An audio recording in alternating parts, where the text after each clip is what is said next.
Em nome do Pai, do Filho e do Espírito Santo. Amém. Amado irmão, amada irmã, é com muita alegria que começamos agora a estudar e meditar os textos propostos pela nossa igreja para a solenidade da Santíssima Trindade, a qual está ali dentro do 11º domingo do tempo comum. De antemão, você já deve estar sabendo, retornei aqui no canal as reflexões diárias, tanto do Evangelho como da primeira leitura, então não perde, tá bom?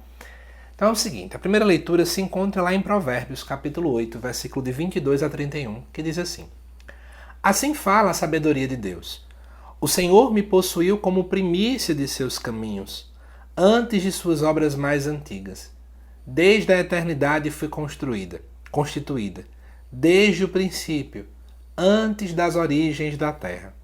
Fui gerada quando não existiam os abismos, quando não havia os mananciais das águas, antes que fossem estabelecidas as montanhas, antes das colinas fui gerada.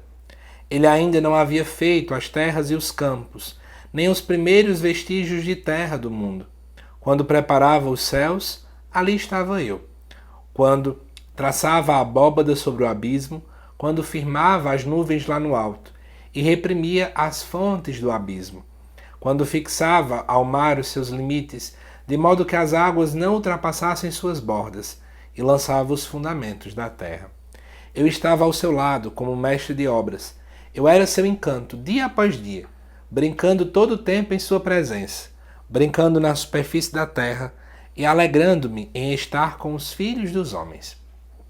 Amado irmão, amada irmã, talvez esse seja um texto que muita gente tenha dificuldade em compreender.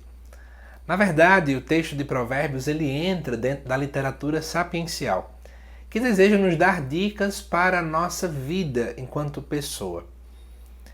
E, é claro, esse texto, segundo muitos estudiosos, a parte em que nós estamos lendo nessa liturgia, ele é um texto muito recente, provavelmente ali 300 ou 400 anos antes de Cristo, ele foi finalizada a sua redação.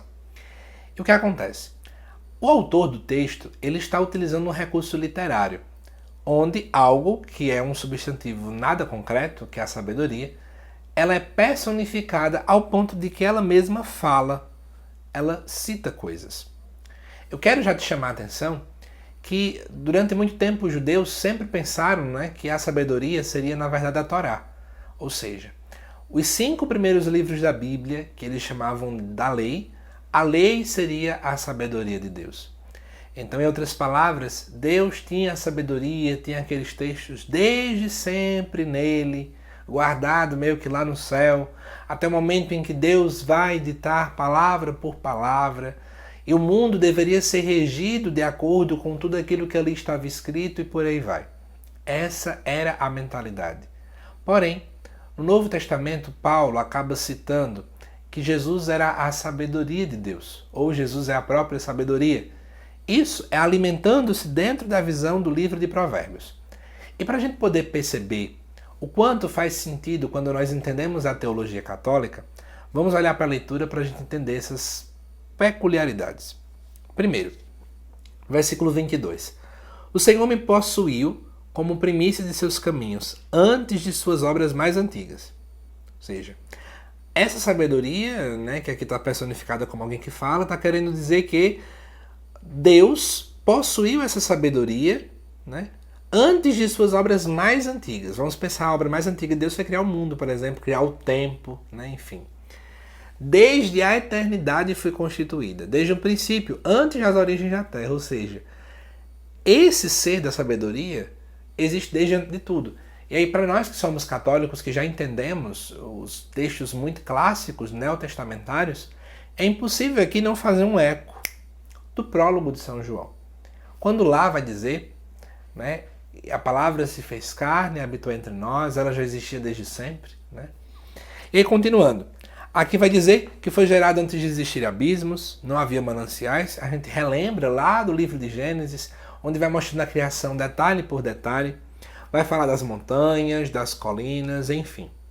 No versículo 27, quando preparava os céus, ali estava eu. Então, é como se o autor sagrado ele começasse a traçar detalhes paralelos em relação a toda a criação.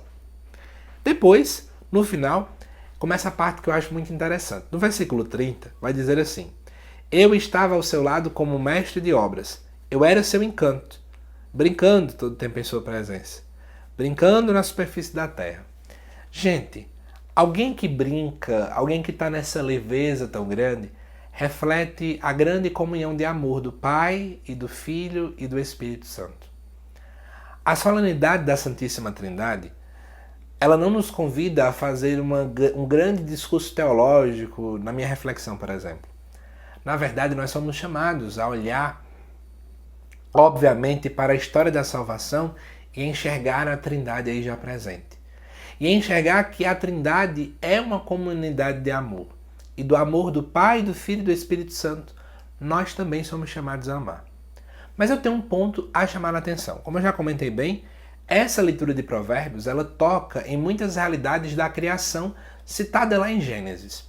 Ou seja, o Cristo que está presente na criação dos abismos, das nuvens, dos mananciais de águas e por aí vai. Eu começo a fazer uma pergunta a você que está assistindo esse vídeo. Será que nós somos capazes de ver Deus naquilo que Ele criou?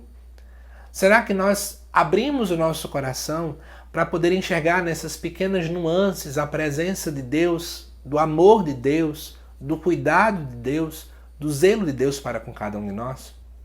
Será que nós estamos atentos a esses pequenos sinais que nós costumamos dizer que são sinais ordinários, mas que escondido dentro deles existe o extraordinário de Deus? Ademais, aproveitando dentro do pontificado do Papa Francisco, ele tem nos falado tanto da terra como a nossa casa comum. Nós temos cuidado da criação, que também é manifestação da graça de Deus? Temos enxergado também nisso? Da forma como o Provérbios coloca, o pai vai criando, o filho está nessa alegria imensa. A alegria de ver que tudo é bom, como muito bem nos diz o livro de Gênesis, capítulo número 1. Mas muitas vezes nós, seres humanos, estamos destruindo aquilo que é muito bom ou deformando aquilo que é muito bom para se tornar local de catástrofes, né, climáticas. Quantas cidades aí que têm passado por realidades bem complicadas em relação à chuva. Por isso, pensando nesse grande amor do Pai, do Filho e do Espírito e entendendo que eles cuidaram com todo zelo deste local para que nós pudéssemos habitar, que também façamos duas coisas: cuidemos do bem comum e ao mesmo tempo aprendamos a enxergar Deus que se encontra em todas essas realidades. Admiremos as maravilhas de Deus, pois Ele está presente em tudo aquilo que Ele criou. Ele se manifesta nos pequenos detalhes. Então é isso. Que Deus te abençoe, amado irmão, amada irmã. E na terça-feira, ao meio-dia, você já sabe, né? Vai ao ar aqui o Salmo Responsorial do domingo. Te aguardo. Que Deus te abençoe imensamente.